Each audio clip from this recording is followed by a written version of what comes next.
like, I felt, awake enough to get up and get some food. Right. And then I didn't go to bed until like 1, and which made me late for a doctor's appointment I had Monday morning. Just a vicious cycle. Becca's been really sick for the last week. For her, I think it had more to do like sick or allergies. I make no distinction. I can't tell. She's not running a fever. But she's been coughing, sneezing, sniffles, congestion. I think it's more just because she's been running on 2 hours of sleep a night trying to finish school, and her body was finally like, nope. Is she still a student teaching? She's got a field trip to go on with the kids tomorrow, and that's it for her. Oh, dude, she needs to just fucking check out for the rest of the week. Yeah, well, that's kind of what she's been doing so far this week. She hasn't been teaching so far. This is the last thing, but she's pretty much yesterday. She was only up for about 5 hours. Nice, yeah. She got up when I got home from work and went to bed with me, and that was the time she was up. So I make no distinction between being sick, like having a cold or a fever or the flu, and your allergies being really bad. Right. Because whenever I'm sick, I feel as equally bad as I do when my allergies are really attacking. I don't feel like doing anything. I feel miserable. Mm-hmm. I don't do it. All I want to do is just lay in bed and sleep or just watch TV and just zone out. There's no difference to me. Me neither. Potato, tomato, tomato. And I'm sick. And I don't feel like doing it. And I would say that, and I would get corrected by illness snobs. There was a girl that I dated. She's like, "Oh, you're not sick. You just have allergies." And I'm like, I don't care. It's the same thing. Yeah, I don't feel good. Make me feel better. You are not helping. So Star Trek V. Star Trek V feels more like an episode than a movie. I liked it. I mean, I enjoyed it, but it feels undercooked a little. A little, yeah. But then again, when I did eat meat, I always ate mine medium rare. Steaks. So this is the best. So I think the best Star Trek. Yeah. Okay. It's charming. It's fun, and it's a fun watch. There was never a point watching where I was like, killing me, yeah, seriously. which I had during the motion picture, which is generally more well regarded than 5. It is. So. I think this is the least, as far as if you go to Rotten Tomatoes. It's got the lowest rating. I think so. Yeah. Again, I think it's one of those that just suffers by the two it's sandwiched between. Which Star Trek VI, The Undiscovered Country. Fuck yes. It's like a political thriller. They switch genres. It's I said it's like the Manchurian Candidate, except awesome because it's Star Trek. That's exactly what you said while you were helping me watch the last 15 minutes. I was holding your hand, explaining it to you. You're like, okay, so they're gonna Kim Cattrall's bad. What? Well, but she's a Vulcan. She always gets naked on Sex and the City. How can someone who gets naked be bad? It's I have so much to teach you. So yeah, they introduced Kim Cattrall's character. It's sort of a latter-day Saavik, almost. Yeah, well, she didn't want to play Saavik. Is that why they... Well, there's a couple reasons. One, spoiler alert, she ends up being a villain. She's villainous, yes. The character she plays. A femme fatale of sorts. Not really. Just because it's Kim Cattrall and she's pretty. What's her name? Saavik. Saavik? I don't remember. I just called her Kim Cattrall, whatever it is. Hang on. I'm gonna figure this out. Valeris. Valeris, yes. She's the villain. She's stealth villain. She's like Spock's protege. Yeah. And he sponsored her entrance to Starfleet. She was the first Vulcan to graduate top of the class. How did Spock not get that? Yeah, what's up with that?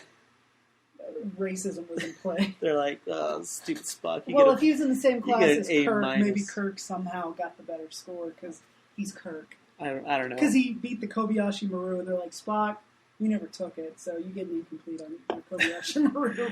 I can't, I'm not going to fail you. You're getting incomplete. This is bullshit. That's not logical. That's a second Wes Anderson movie reference for the episode. I think we're clocking some good references. I think we're clocking some good references. Valeris, she's the villain, or not? I mean, she's a villain. She betrays. she's plotting to prevent peace between the Klingon Empire and the Federation. And Roddenberry didn't want Saavik, a character so he's loved still and alive, well regarded, to turn out to be a bad guy. Yeah. Was that Nicholas Meyer's idea? Like, I'm going to take this character I introduced in 2 and like, well, maybe. I mean, give her some more purpose at the end. Possibly, yeah. But again, like I don't know. Maybe she was loved because of like from novel stuff, non-canon stuff. Because I was like, I mean, she doesn't have much to do in 2 or 3. Right. I mean, we love her because she fucks Spock. And yeah, she's in one scene in 4 where she's like, "Thank you, sir." Hey.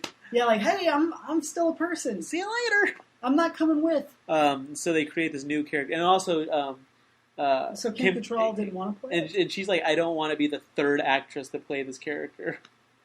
Okay, fair enough. And so they create this new character, Valeris, and so a Klingon moon explodes, and turns out to be the most important moon in the Klingon Empire. And they're like, we don't have the money. We don't have the money to continue like these hostilities with the Federation and also take care of ourselves because of this exploding moon. Right. Their economy was completely based on warfare, so they don't have the infrastructure in place to repair the damage done to their themselves without suing for peace, essentially. And so the Federation, which is the undiscovered country. This like peace, right for like the first time in many lifetimes. Yes. And so it's a big deal. They've been at war for almost a century. It's a big deal, and so they Captain Kirk meets with the Klingon Chancellor. His name is Gorkin. And Gorkin is played by David Warner, who played the Dick Butler in Titanic. He was the Dick Butler in Titanic. He was also in Star Trek V as the Federation ambassador on Nimbus. Is that on Nimbus 3? So he's. I mean, you don't really recognize him because he's all done with like. But if you know the voice, yeah. I thought it was a pretty neat little trick. Yeah, I saw that, and then I didn't realize he was in 5. For some reason I didn't register, and so I looked him up, and he's like Titanic. Blah blah. Like, oh, it's a Dick Butler. I know that dude. I know you, asshole. Didn't he handcuff Leo? 3 Wes Anderson movies. Nailed it. That's the hat trick. That's a hat trick. We pulled out what David Warner never could with Star Trek. So they chat and they have dinner. They have dinner, and then they drink some Romulan ale. Yeah, which is illegal. But Kirk has this badass line. He's like, "I thought Romulan ale was illegal," and Kirk says, "We're like 1,000 miles." Well, it's like one of the benefits of being 1,000 miles from a Federation like space station, something like that. And like he's like, hey, dude, like we can be homies, right? He's trying, even though he's on his log is admitted a deep distrust of Klingons because they killed his son. And I mean, he said in 2 of the 6 movies so far, there has been a rogue Klingon chasing him for no good fucking reason. And I mean, he like he said in his log, he says I don't trust them and I never will. Right. Pretty much. And so like the Enterprise is there and the Klingon ship is doing whatever. Right. So they finished dinner. The Klingons have gone back to their ship. Right. And then all of a sudden there's the Enterprise appears to fire. Yeah. At the Klingon ship and it disables their gravity. Mm-hmm. Excuse me. And so everyone is like floating in space. Right. And then all of a sudden, like these like spacemen with like anti-gravity boots in Federation spacesuits. They face concealing Federation spacesuits. They've changed since the motion picture. They dip in and just shoot everyone dead. They start purple blasting the place. Which early CGI effects. Well, I remember watching it, and the blood doesn't quite look like blood. It looks like paintball. But then just the color of it, and I was like, that doesn't look like. Oh, well, they are aliens. Their blood might look different. Yeah. But I mean, yeah, it looks like almost like what the paintballs like in the episodes of Community look like whenever where they use the CGI slow motion stuff. Gorkin gets got, but he's still alive. By the time the gravity's turned back on, those 2 dip back out. and like Bones and Spock and Kirk get onto the Klingon I thought it was ship. just Bones and Kirk. Maybe it's just Bones and Kirk. Spock's got the con on the Enterprise because McCoy, for some reason, gets arrested, and Spock doesn't. Oh, that's right. Yeah, you're right. You're absolutely right. Well, he gets arrested because they believe he deliberately.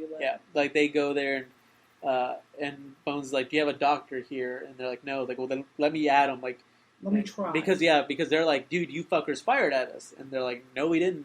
And everyone else can't really figure it out because like all their weapons are still accounted for. Right. Like they can count the missiles that they have or whatever. Right. Even though their databanks indicate that they did fire. Mm-hmm. So there's a data inconsistency with what they have like on board. Yeah, on board. Like we have 100 phasers. So Bones is trying to save this Klingon's life and can't do it because he doesn't know Klingon anatomy. Right. He manages to resuscitate him for a moment, and it's Christopher Plummer. Christopher Plummer plays Chang. He plays Chang. Yeah. He's awesome. And he grabs Kirk and he's like, "Don't let this like be how it ends." Yeah. Like Gorkin wants peace. Right. And then Chang, the other Klingon with an eye, he has an eye patch. He has an eye patch drilled into his head. It seems like it, yeah, to his socket. Because he's a badass. He's like, you guys are under arrest, like legit, like Federation arrest. Right. Kirk, because we're being the captain of a ship that fired upon us, and Bones because for malpractice, pretty much. And so there's this kangaroo court. Pretty much. Where Worf represents Worf's grandfather, apparently. Also named Worf. Well, I mean, like... It's a family name. Yeah, well, yeah, people are like... My dad was Samuel Elton Hamill III, so obviously. Like, yeah, like, people's like, oh, like, because it's Michael Dorn playing a Klingon named Worf, you know, kind of little, like, wink. Fan service, kind of. And people are like, oh, this is his grandfather who's also named Worf. Like, that's not a fucking thing that happens. Yeah.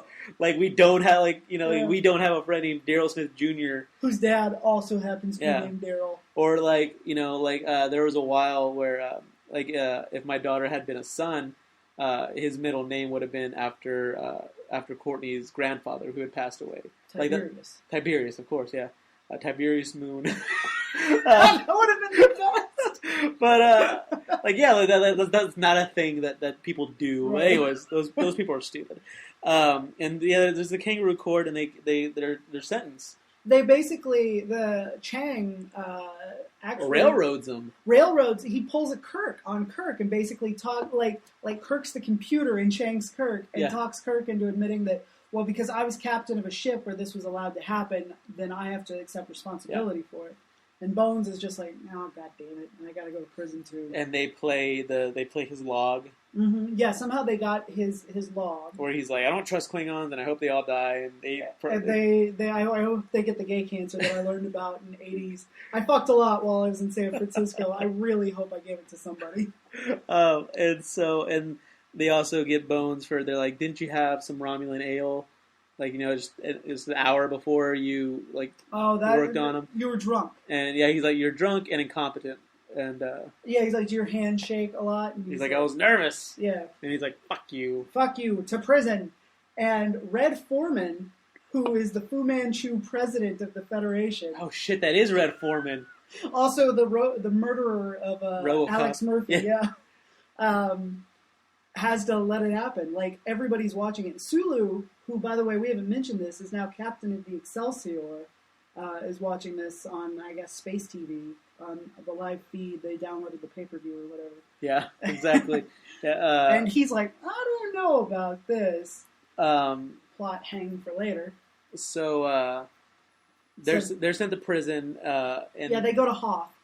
They're befriended by a supermodel, by David Bowie's wife, Amon, who is fine. She is lovely. Dude, she's like 55 and she is so foxy. How old was she in this? I mean, she was like, you know, like in her 30s, like 40. Oh, 40. I mean, because this was like 15 years ago. This was 20 years ago. 22 years ago. But she still looks great. I mean, she looks better than I'm going to look at 55. Put it that way. If I'm still alive. If all this Diet Cola soda doesn't drive me to blood sugar crash heaven. And so she's supposed to help them out, and then Yep.